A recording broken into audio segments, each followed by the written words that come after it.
जहिया से चढ़ल बा सखी रे होली लागल बा पाता भातार बेचे चोली। जहिया से चढ़ल बा सखी रे होली लागल बा पाता भातार बेचे चोली। ठेला पलक के गावे गावे घुमेला, ठेला पलक के गावे गावे घुमेला, कहे लहे में से कवले माँ बोली। जहिया से चढ़ल बा सखी रे होली लागल बा पाता भातार बेचे चोली। जहिया से चढ़ल बा सखी रे होली लागल बा पाता भातार बेचे चोली।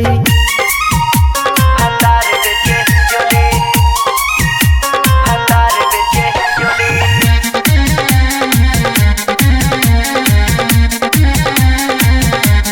कहेला के चोली हर एक माला पीस के,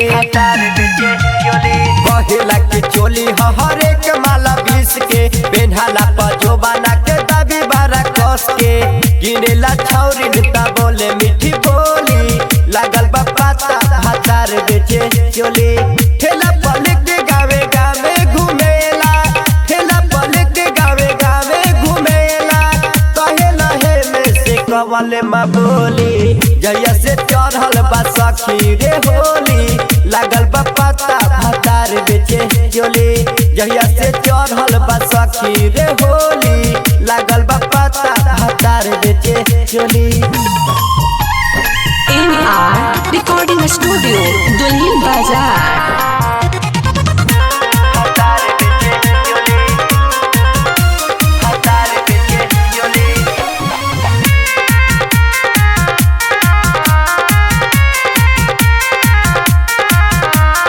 जहिया से चढ़ल बाटे फागुन के महीना में, जहिया से चढ़ल बाटे फागुन के महीना में, तनिको न दर्द बुझे रूपे ससा जानावा, करीला फोन ता बोले तीखा बोली लागल बा पाता भातार बेचे चोली।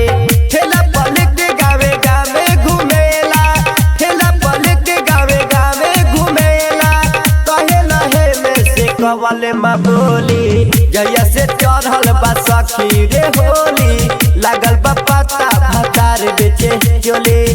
जहिया से चढ़ल बा सखी रे होली लागल बा पाता भातार बेचे चोली। भातार बेचे चोली।